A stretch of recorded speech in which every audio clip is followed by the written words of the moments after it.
Irissaga e Raul Santos. Irissaga fez 2 tentativas na clínica de Roger. Seu nome é Cláudia e seu marido é publicitário destacado no mercado. Na época, era diretor de uma grande agência de comunicação e marketing. Na época, em 2007. O seu nome é Carlos e ele admitiu ter criado o e-mail irissaga13@hotmail.com em declaração feita a um dos promotores em setembro de 2009. As suspeitas de que esse publicitário seria o anônimo Raul Santos têm fundamento. Sua mulher confessou em juízo, a Irissaga, que iniciou o bullying virtual. Foi ela que incitou os ex-pacientes de Abdelmaci a falarem mal dele no fórum da Folha de São Paulo. Foi ela que iniciou a campanha contra Roger no Orkut. Isso ela disse à juíza. Raul Santos usou os textos coletados por Irissaga para compor o seu discurso de ódio e para publicar o blog com depoimentos anônimos. Os documentos são claros para demonstrar que o início do escândalo Abdelmaci começou na internet em 2007, 2 anos antes de explodir na imprensa. Não restam dúvidas de que houve o crime de difamação virtual contra o médico, iniciado em 2007, com troca de mensagens entre pessoas que mais tarde o denunciaram na grande imprensa, mas não necessariamente na justiça.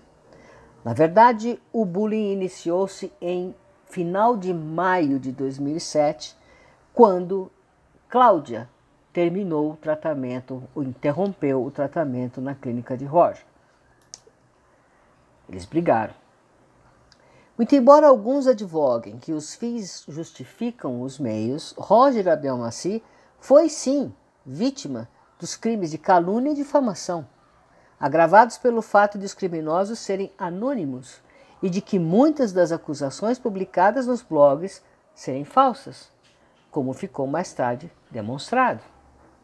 Foi um plano detalhado que cumpriu seus objetivos de criar a imagem de monstro do médico a qualquer custo.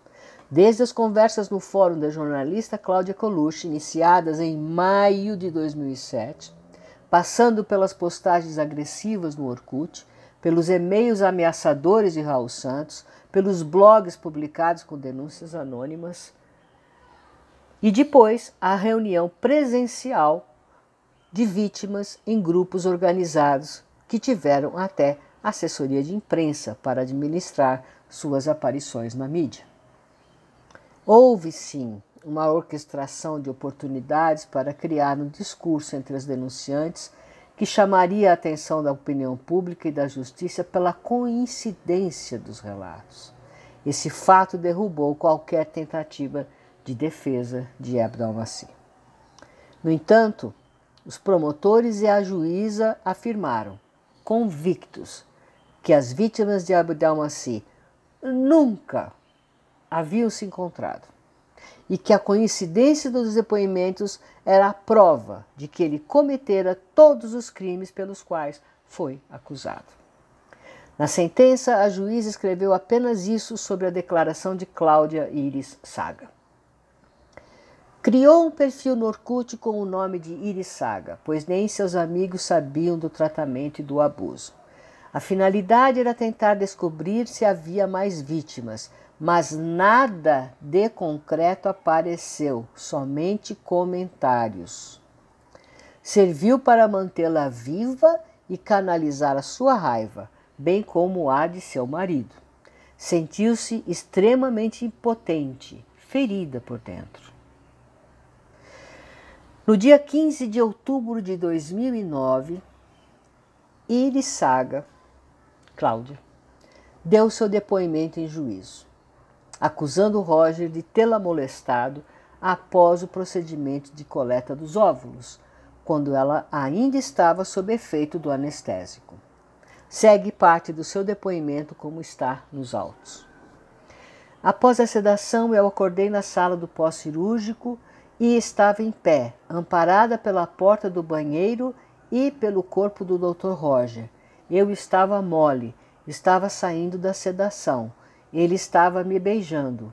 A mão dele estava dentro do meu jaleco, no meu seio. Eu estava com a mão no pênis dele. Eu acordei nessa situação. Eu tenho total clareza desses fatos. Eu fiquei chocada. Eu pedi para ele se afastar. Ele saiu. Ele não contava com o fato de eu acordar. Eu acordei antes do que ele previa.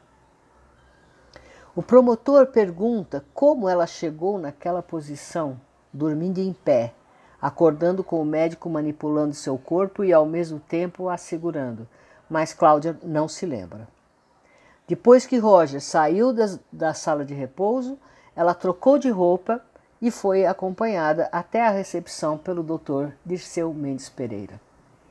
No livro A Clínica do jornalista Vicente Vilardaga, consta que Iris Cláudia Saga, ou Iris Saga, fizeram um escândalo na recepção quando teria sido abusada, o que é desmentido por funcionários que trabalhavam na clínica e pelo próprio Dr. Dirceu nos autos.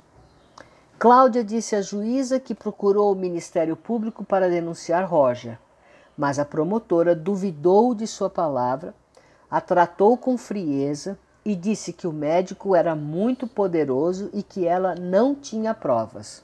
A promotora disse isso. Perguntada sobre quem seria essa promotora, ela não conseguiu se lembrar do nome.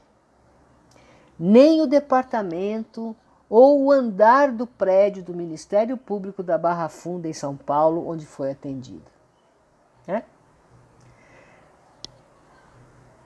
Ela disse à juíza que falaram com um advogado que também não recomendou que denunciassem Roger e que então ela e o marido resolveram abrir um perfil anônimo, Iris Saga, para coletar mais depoimentos contra Roger Abdelmaci. Mas que foi em vão, que não conseguiram nada de concreto. A atitude virtual serviu para alimentar a raiva que sentiam do médico. Fazer um parênteses aqui que o que eles conseguiram foi publicado no fórum da Cláudia Colucci. Todos os e-mails, a troca de e-mails está publicada no livro, no PDF, se você quiser ver. E eles conseguiram um pouco mais do que simplesmente alimentar a própria raiva, não? Em momento algum, as autoridades perguntaram a ela, Iris Saga, sobre a existência de Raul Santos e sobre a coincidência dos depoimentos publicados no blog, porque o Raul Santos publicou no blog exatamente aquilo que ela publicava no Orkut. No entanto, a delegada Cláudia disse que soube por ouvir inúmeros relatos que Roger trocava gametas e embriões em sua clínica e, portanto, sentiu-se feliz por não ter engravidado lá. Ela soube pelos relatos que coletou com o e-mail Iris Saga, e esses relatos foram parar no blog do Raul Santos. Que coincidência, não é? Iris Saga, Cláudia, disse em juízo que conheceu uma muçulmana que usava burca, que teve trigêmeos na clínica de Roger. Esta mulher muçulmana teria dito a Iris Saga que achava estranho que quando ela estava sedada, ela sonhava que o médico a beijava. Em capítulo à frente, quando falarmos do Propofol, esses aspectos vão ficar interessantemente mais claros. Cláudia Iris Saga fez esse relato à delegada e à juíza com o objetivo de comprovar que Abdelmaci manipulava ou estuprava suas pacientes enquanto dormiam. Essa foi a prova que ela deu à juíza. Esse tipo de acusação foi recorrente na sentença. Muitas acusadoras disseram que achavam, que tiveram a impressão de que ele tinha cometido algum abuso enquanto dormia. Roger Abdelmaci nega o episódio de abuso relatado por Cláudia. Ele disse que, de fato, os dois tiveram um rápido affair e que nunca se aproximou dela na sala de repouso sem que houvesse consentimento.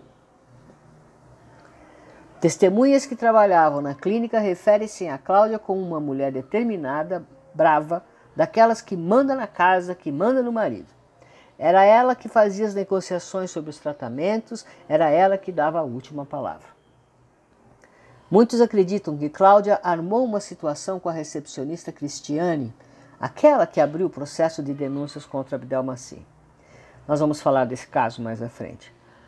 Elas ficaram amigas. Elas estavam sempre aos cochichos no balcão da recepção da clínica. Cláudia contou em juízo que continuou o tratamento, mas não quis mais ser atendida por Roger. Evitava ficar perto dele porque tinha medo dele. Quando obteve o resultado, mais uma vez negativo de gravidez, ela voltou à clínica acompanhada de sua mãe para conversar com Roger, mas entrou sozinha na sala dele. Entrou sozinha, a mãe ficou lá fora. Ela declarou à juíza que não queria que a mãe soubesse do que trataria com o médico. Tanto Cláudia Irissaga quanto o marido Carlos, Raul Santos, não sei, disseram que o casamento ficou abalado, que passaram a brigar agressivamente, que ele ficou em depressão por 3 meses e sem sair de casa depois de saber do abuso que a mulher sofreu. Isso está nos autos. O que é no mínimo estranho, tanta depressão, porque é ela que tinha sido abusada. Foi contra a vontade dela, ué. Não foi nada consensual. Por que tanta briga? Estranho, né? Muito bem. O próximo será o capítulo Jornalistas. Aguarde.